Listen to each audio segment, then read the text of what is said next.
Here. All right, we are live. Welcome everybody to this 2023 National Entrepreneurship Week. I'm Jay Fulhenser, Dr. J, and thank you all for on this Thursday. And I'm really excited about this conversation about the entrepreneurial mindset profile. So what the National Entrepreneurship Week is a congressionally chartered week dedicated to empowering entrepreneurship across the United States. The annual initiative was relaunched in 2017 as National Entrepreneurship Week to bring together a network of partners from Maui to Miami to educate, engage, and build equitable access to America's entrepreneurship ecosystem. And what better way to kind of talk about this? And this is the last part of the series that I'm hosting, the Entrepreneurship Week, to talk about the entrepreneurial mindset profile and what that is all about. And what better way to talk about this than with Debra Conrad? And I'm going to let Debra introduce herself as we kick it off with this topic. Thanks for having me. Shall I go with Dr. J? Jay is EMP fine. Certified Yeah, Practitioner yeah. J. Jay is You wear fine. many hats. Yeah. No, thank you very much for having me. My name is Debra Conrad, and I'm the Entrepreneurial Mindset Profile Product Director, which is a mouthful. So I think we'll stick with Entrepreneurial Mindset Profile being the EMP. Yes, thank you, Deborah. And so I wanted to kind of kick off with this entrepreneurial mindset profile. There's one thing I want to kind of start with.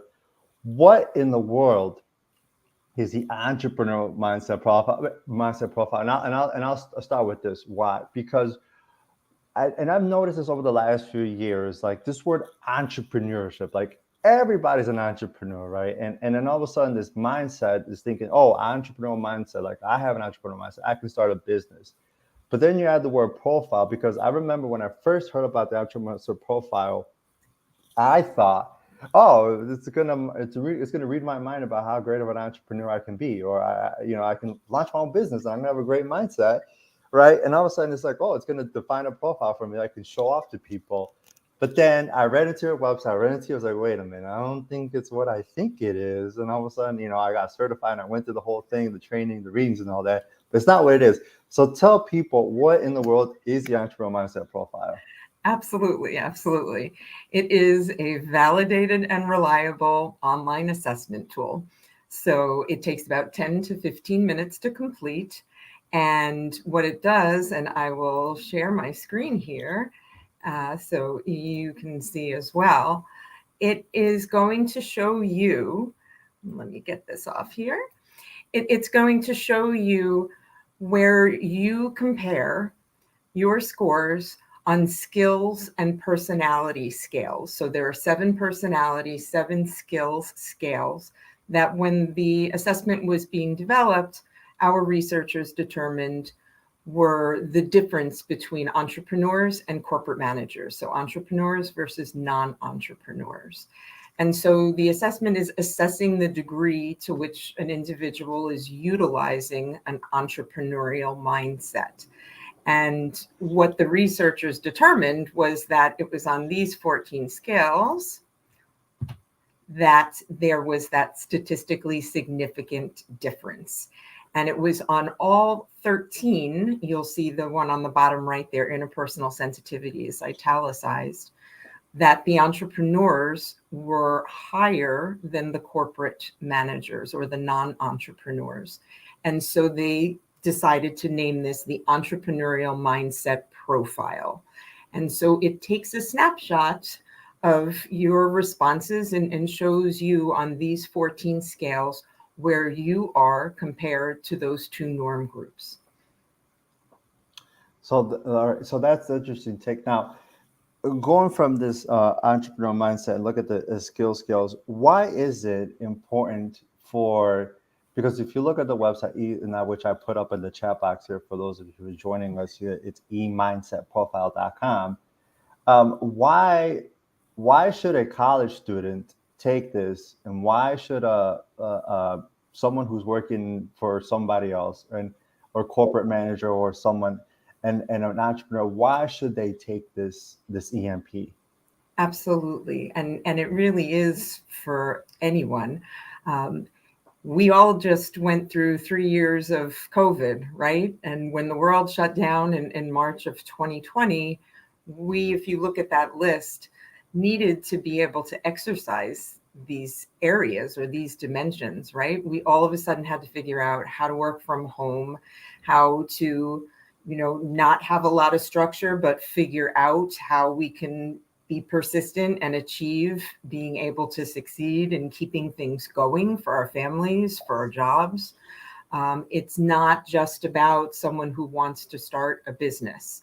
It's on these scales to be thinking, have that mindset, being entrepreneurial in your behaviors and in your skills to be able to leverage your strengths, which the assessment will show you. It is a strengths-based assessment. And it's not going to tell you if you should or shouldn't be an entrepreneur, if you are or aren't an entrepreneur. And regardless of whether you're interested in entrepreneurship or starting your own business, it's about the scales and how it is relevant to your context. So to your point, Jay, as a corporate manager, it may not be your job to be the idea generator, right? Or if you are, and I love this in certification, we talk about if you're an air traffic controller, we don't want somebody who's going to be high in nonconformity, right? We want someone who can execute. So not all 14 of these scales is going to be relevant to every person because of their context, what it is that they may do or what part of a team, what their role is on a team. So it's very specific to your context. And now I wanted to, we talked about this via email when we were talking about this, because I ran into a situation. I was talking to an individual. They were going to host a conference, and I was like, man, this conference is, not to get too much into detail about the organization. I was like, this would be great for these particular group of people to take the EMP. It'll be tremendous value to this particular group of individuals. And when I was talking to one of the people hosting that conference, they're like, well, I could just take a free assessment. There has to be one online. I don't have to pay for this, right? Because of course, the EMP is not, there's a cost factor to it. But, why, tell me, why is it, what value does, I know the value, but tell us what's the value of having an assessment such as EMP, and not just going online and finding some free assessment, because we know those free assessments, there's something always behind it, right?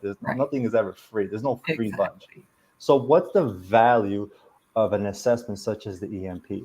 Yep. And I appreciate you asking that, because you can go online and look and find things.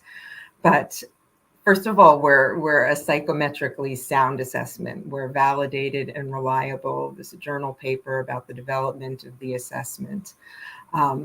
Also, you're not just getting back scores, okay? So most assessments that you take, it's just going to tell you a score. We are giving you a score with a reference. There are 2 norm groups that you're being compared to. The assessment comes in addition to the feedback report or your results, you're getting a link to a video that helps you interpret your results. You also get a development guide. Okay, so that development guide, because you get scores. So again, what do I do with that? And again, based on your context, if there are areas that you may have been lower and you want to improve, this development guide has, for all 14 of those scales, the tips and resources, materials in order to do that development work. It talks about, what does it mean if I have a high score? And also, what does it mean if I have a really high score to the point that I might be overplaying a strength, right? I like to talk about passion and persistence. You could really be strong in those areas, but you can overplay those strengths to the point where it may make a business deal fall apart, or you not be able to work well with your teammates or your colleagues. And the other thing with the EMP is it can be plugged into a group report. So not only is it useful for an individual in knowing what they're bringing to the table, but you can look now at a group collectively at all of their EMP scores on those scales and use it for team development. And now I want to touch on that. We talk about, because I was going to read my next question, team development, because I know also you can take the EMP not only as individual, but you can take it and have the, correct me if I'm wrong, but you can have a collective scores, right, for your team, right? Say, for example, you own a company and you have 15 team members and 15 people on your company. You can take the assessment, have an overall assessment on your team. What value does, let's say you're a business owner or an entrepreneur, whatever you want to call yourself, and you have people Sure. underneath you, what's the value for them to have not only the individual assessment, we can see that, but the overall team assessment of the EMP for that company? Absolutely. So, and it can be companies. When I go to conferences and I exhibit and I'm talking to educators working with college students, they do experiential exercises like as startup teams.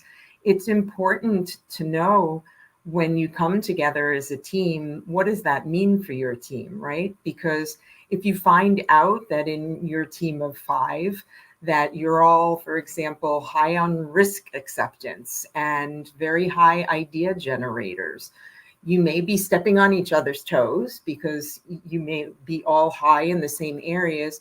But what if you find out that everybody is kind of low in action orientation and execution?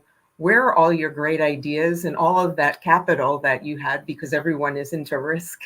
Where is that going to be in the long run? And it will help your team leverage its strengths and be able to pick out, because the group report shows both the lowest and the highest score of the group.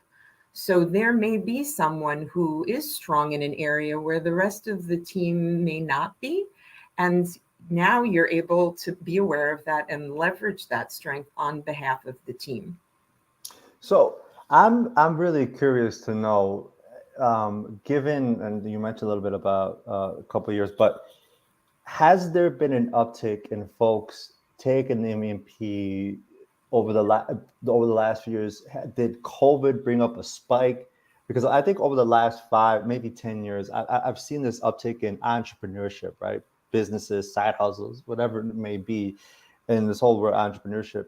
Have you seen an uptick in this mindset profile since the pandemic, before the pandemic, or because I'm trying to say, like, people, why the value of this assessment? So have you seen the uptick in this assessment over the last few years? We definitely have, with the shutdown, and you've read the articles, people who realize that they didn't want to be in that daily grind, or they didn't want to necessarily return to commuting or going to work, or they discovered their passion and realized that there are things that they wanted to pursue.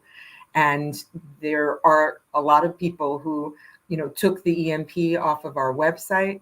And in addition, we have seen a lot of universities start to offer entrepreneurship minors, majors.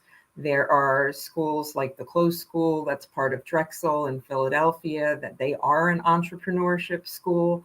So when the assessment was developed back in 2013, the Leadership Development Institute at Eckerd College, where I'm based in St. Petersburg, Florida, they really developed it because a corporate client had approached the Leadership Development Institute wanting to improve innovation within their organization.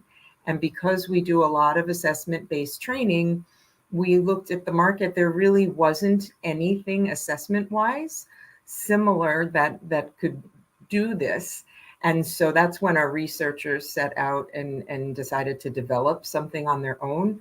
So as opposed to when it was first developed and we thought that it was going to be more used by corporate executives and leadership teams, it turns out that now about half of our base is in academia, as well as, government, nonprofit. And I'm sure, in the Chicago area, there are a lot of incubators, accelerators, entrepreneurship programs, cohort programs that you can join. So yeah, it's being used all over the place in ways that it wasn't even originally imagined. Yeah, and I see that actually, I think you posted this up. I'm not sure it was like some social, but I saw that recently you were at USASB, right? And I saw like a really nice, awesome picture of you with people who were getting training or certified. Going through. I'm correct, right? They were getting certified. And Absolutely, just like yourself. so, and I wish I did it in person as well. I mean, I did it right, I think around the pandemic time, I think around or somewhere around that time. Before that, did online. But having, and I'm really curious about, and I wish I could have been in that room to hear those conversations. What have why were those folks, I'm curious, why did they want to be certified as EMP? Like what value did they see in the mindset profile? Because I mean, they were there for a reason. I mean, I don't think anybody in that room was forced to go through this process, right? Because it is a, I don't want to say it's a grueling process, but it is a process. It's just not like, oh, just show up and you get the certificate and here it is. It's No, it's a process, right? right. So what were some of the conversations as to why they were there? Sure. Well, USASB being the United States Association for Small Business and Entrepreneurship, it's primarily higher ed educators and entrepreneurship center directors who attend. That being said, similar to what you experienced, Jay, we generally conduct our EMP certification workshops online, live over Zoom, because we are used internationally. I think at this point in time, we've got over 575 EMP practitioners certified in, I think, 39 countries around the world. So it's a Wow. way to be able to bring everyone together. We were one of the few people, I think, using Zoom before the pandemic actually hit. Yeah. Um, but yeah, every once in a while at conferences, we do get that opportunity to run an in-person certification workshop. This one in January was hybrid. So we did have the majority of educators. We had others, for example, coaches and consultants or HR professionals who are looking to use it in-house within their companies. But in the case of USASB, it was a lot of educators. They wanted to be able to plug it in the classroom. So a lot of our practitioners in higher ed will, for example, administer at the beginning of the semester. So before the students start learning anything for that course, they take it, capture their mindset as a benchmark. And then there are activities you can do. So one you experience during the certification workshop, so you can simulate it with your clients and your students. You would look at that list of the 14 scales and make some predictions where you think you might be high or low. But then, and this is where you can really target your development, write down a goal or a challenge that's relevant to you at the time. And look at that list of scales and pick one, two, or three that are going to be important in overcoming that challenge or meeting your goal. Because then when you get back your results, they'll be so much more meaningful and you can really focus when you go to use the development guide on where you might want to develop or be sure that you're leveraging strengths. So then at the end of the semester, the practitioners who are educators can administer again and students can compare, did they move the needle anywhere? A lot of practitioners will have their students write reflection papers. We even have one at William and Mary who has their students do podcasts and record videos. There are all kinds of things that you can do to plug it into your curriculum. And same thing with, entrepreneurial academies, or if you're working as a coach or a consultant and want to sit down and figure out, okay, maybe you're going to be doing 6 months or a year of coaching sessions. Let's get that snapshot and see where you're at and what does that mean for what you are doing or want to be doing. Yeah, and now I knew that EM mindset profile was around the world, but I knew now I know it's in 39 countries, which is Yeah. awesome. Yeah, that's where the practitioners Yeah, the are. practitioners, Yeah. right? And Mhm. so I'm curious now about that because how important it is, entrepreneurial mindset across the globe. I think I don't think it's a U.S. thing, right? I think it's a global thing, right?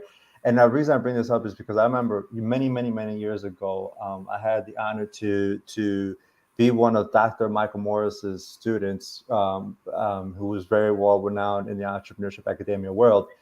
And he said one of the secret sauce of the United States has been entrepreneurship. But now we see entrepreneurship in a global perspective, all countries across the world. In your experience with talking to these practitioners, what country or countries surprised you that somebody came from, like you're like, wow, really? Like you guys talking about entrepreneurship in that perspective? Because we know some countries in the world are not so open to entrepreneurship. It's just they've been based on a different economic system than we have. So has there been a country out there that just surprised you that somebody came from to get through this training?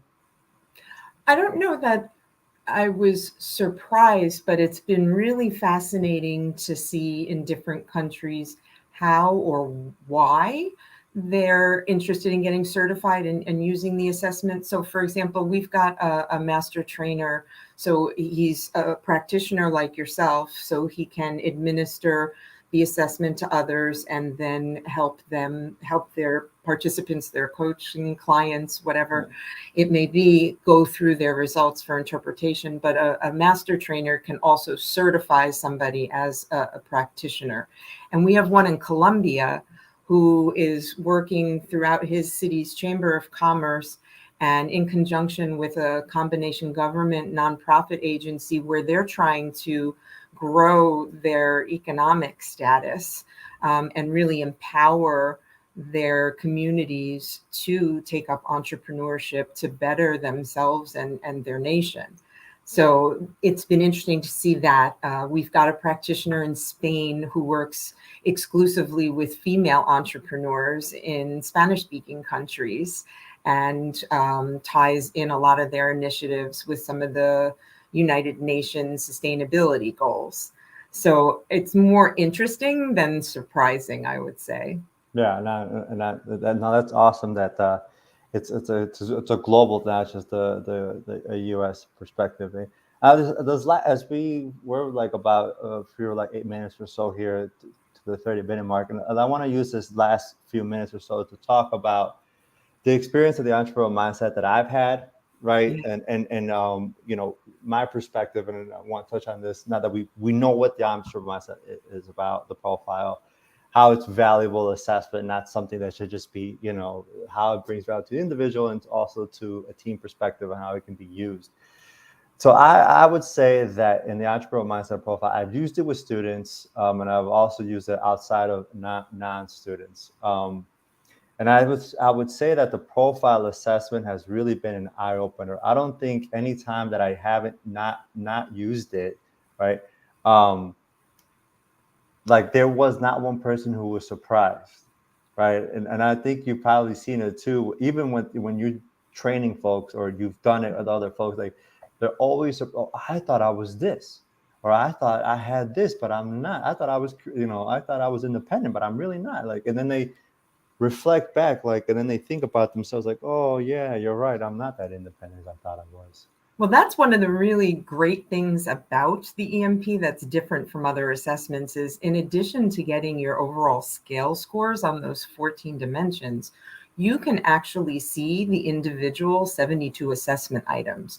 So it really helps, in particular for someone like yourself, who's an EMP practitioner, when you're sitting with a student or a coaching client, you can drill down and talk about, okay, you're surprised, but now let's look and see how you answered those questions and why maybe you ended up with this score. And that can really bring out some valuable conversation. And again, especially if you're doing that, not just with individuals, but with teams too, because it really helps bring some understanding. Yeah, no, and it really does. And I think one of and what I like about the e-mindset profile is just not one of those assessments where you take it, okay, you got your score, great. Like there's an actual packet where you give to the person, right? The student or the client, let's say you're working with a client or a student, you give this to the individual. Okay, now that you have this score and you know your score, here's things that you can improve on or work on. And not only that, but there are resources as well that they can use, which that's why I really love this assessment. And we're very, it's really important that people understand, we're not putting you in a box. We're not giving you an acronym. It's not just a personality test. This isn't a test at all, right? There's no pass or fail or good or bad, because again, it goes back to your context and what your goals are and what your role is. And so it really is a conversation starter. It gives a framework and a language, and that development guide has a whole action planning section in the back, which helps with accountability. So yes, it really is more than just here are some numbers as a score. It's much more robust than that. No, and I definitely agree with that. With when you get it and you start writing it. And now I would say even so, like this mindset profile, or when it's like a muscle, it's like muscles in you that you have to continuously kind of work at, right? If you see something that you didn't like, right? And I like how in the assessment it gives, okay, here's a definition of what it is, and here's what you can and I think that's what I really like. It's like, okay, if you didn't like that you were not independent, like, because some people like, I love being independent, like they're so adamant about it. I've had, because I ran into it, right? Like, how can I be more? And I think there's things in there that you can. Here's how you can work. If this is something that you want, here's something that you can work, or some things that you can work on to Right. improve that. Right. And to just show the other side of that coin, Jay, we also believe that it isn't important for you to be high on all 14 of those scales, because Yeah. like I mentioned earlier, it may not be your job or your role, but if it is something you want to develop, the tools are there. Yeah. And also you may determine that I may not want to develop in a certain area. I would rather find someone with complementary strengths. And so now there's that assessment. There's a way that you could look collectively, everyone on the team. Now we know where we have strengths. Maybe I don't have to get better at action orientation because there's someone else on the team who's really good at making a quick decision and taking action fast. So it really gives you options. And I love what you just said there about you don't have to score high in every single thing, because, and I think, and I brought that example. It's like it's like you playing basketball and you're the only person on the team of like, Right. if you're playing 5 against 5, you can't be the guard, the center, and the whole thing, because you're not going to win. You have to have people who are complement to you. May be low on this part, but you're high in here. You just need somebody to make sure, because you can't have two independent people on it. Like, it's just there's going to be clashes, right? Yeah, I mean, the whole thing, if you're balancing your team and everyone's firing on all cylinders because they're working on where they're strong and what they're good at and what they like, you're going to have a more effective outcome. Yeah, no, that's the wonderful thing about the mindset profile, that it brings that, whether you're an individual or you're a team manager, or you're managing folks, like you could see, okay, here's what I can do, here's what the strengths and weaknesses are, and where I can make it better. It was this last 2 minutes here. I want to thank you, Deborah, for this opportunity talking about the entrepreneurial mindset profile. And as Deborah mentioned, I am certified as a practitioner of the entrepreneurial mindset profile. So I could definitely, if someone was interested, reach out to me. But of course, Debra here has contact information as well about the entrepreneurial mindset profile. She is the go-to person for the profile. If you have more questions and other questions, or if if you have more other questions, and definitely check out the social media, because I know the social media is active. I can vouch for it. It's active. It's not just like, one post every other 3 months or anything like that. It's very active. So Thank you so much for the opportunity, Jay. It's great to be able to chat with you and to have you be able to talk about your experience as a practitioner. thank you. Any one last sentence or push for people to take the profile mindset, natural mindset profile? I think curiosity is a strong one. Yeah. Well, thank you, Deborah. And the website is up also on the chat box in here. So I thank you, Deborah, for joining on this 2023 National Entrepreneurship Week. Thank you again. And thank you, folks who joined us online. All righty, Deborah. Thank you. Take care. All righty.